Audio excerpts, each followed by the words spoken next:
Anda menyaksikan Kompas Bisnis Saudara bersama saya Yan Rahman. Saudara, ada informasi dari pasar modal Indonesia yang sedang tidak baik-baik saja. IHSG ambles secara konsisten dalam sepekan terakhir. Kita lihat data pergerakan IHSG selama sepekan terakhir, Saudara. Pada penutupan pasar modal Senin sore, IHSG ditutup di level 6.648. Ini terkoreksi 1,40%. Penawaran tertinggi di angka 6.742 dan terendah pada level 6.585. Angka ini terendah sejak 2 tahun terakhir. Selama sepekan terakhir, IHSG memang ambles secara konsisten hingga berada di bawah level psikologis 7.000. Bahkan penurunan selama sepekan ini mencapai 5,4%. Nyaris seluruh sektor terkoreksi dengan pelemahan paling dalam terjadi di sektor energi dan infrastruktur.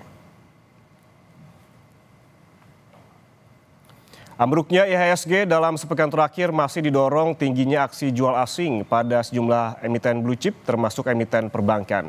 Kemarin dari data RTI Business sebanyak 514 miliar rupiah dijual asing di seluruh pasar. Terparah terjadi pada Kamis pekan lalu, asing mencatatkan aksi jual hingga 2,3 triliun rupiah. Secara global, tertekannya IHSG terjadi setelah pelaku pasar bersikap hati-hati akan kebijakan kontroversial Presiden Amerika Serikat Donald Trump yang memicu perang dagang jilid 2 versus Tiongkok. Sementara dalam negeri, pasar merespons negatif setelah rilis pertumbuhan ekonomi sepanjang tahun 2024 tumbuh 5,03%, melambat dibanding tahun 2023 sebesar 5,05% secara tahunan atau year on year. Saudara, lebih lengkap soal amblesnya IHSG secara konsisten selama sepekan sudah bergabung Kepala Riset Praus Capital Alfred Nainggolan. Selamat pagi, Pak Alfred. Selamat pagi, Mas Yan, Kompas TV. Pak Alfred, kita lihat kemarin IHSG ini turun ataupun terkoreksi sangat dalam ke level di 6.600-an. Dari analisis Anda, faktor apa saja ataupun sentimen apa saja yang terjadi kemarin? Ya, kalau ditanya kita lihat sentimennya apa saja, yang pertama mungkin kita breakdown ya. Kalau kita lihat koreksi hampir sepekan ini tadi seperti yang disebutkan 5,4%, hampir 382 poin ya. Jadi kalau kita lihat saham-saham apa yang menjadi kontribusi terbesar, yang kita lihat memang cukup terlihat bahwa dari grup Barito atau konglomerasi Pragiwaksono Bagus itu menyumbang kurang lebih hampir 50% dari pelemahan indeks kita. Selebihnya disumbang oleh tadi saham perbankan, khususnya tadi ada Bank BRI dan juga Bank Mandiri. Yang kedua adalah saham sektor telco dan batubara. Jadi kalau kita lihat memang sentimennya terkuat, menjadi kontributor sentimen negatif adalah dari saham-saham tersebut.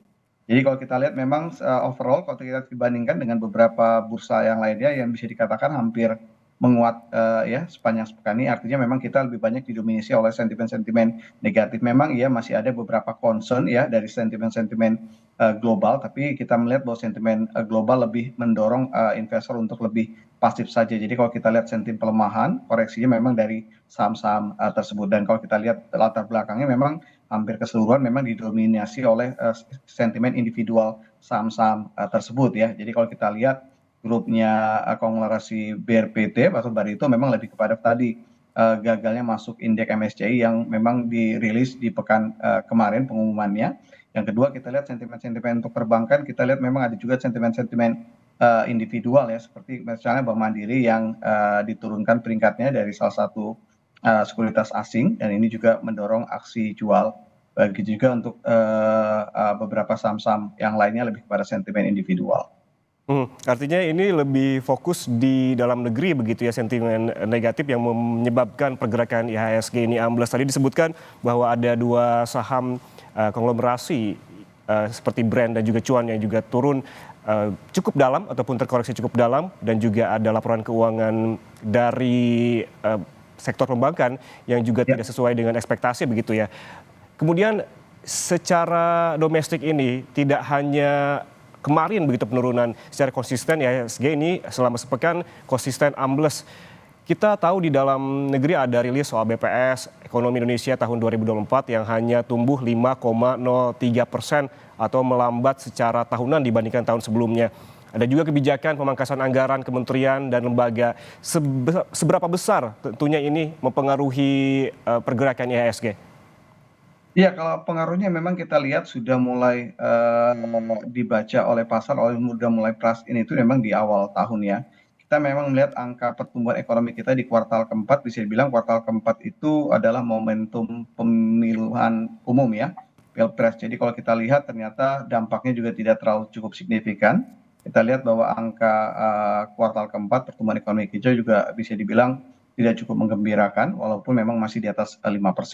Jadi kalau kita lihat di-combine dengan kondisi di awal tahun ketika memang mulai Trump terpilih dan ada kebijakan perang dagang yang akan kembali dimulai di awal tahun, ini juga semakin mendorong pasar lebih pasif ya, sehingga ketika pasif otomatis dari internal relatif sentimen positifnya juga tidak banyak yang mendorong pasar untuk berani mengambil ke aset kelas seperti saham. Jadi kalau kita lihat memang pasar cenderung lebih begitu ada beberapa profit taking, kita lihat di sepanjang Januari sampai Februari pasar cenderung lebih wait and see untuk menunggu ke depan.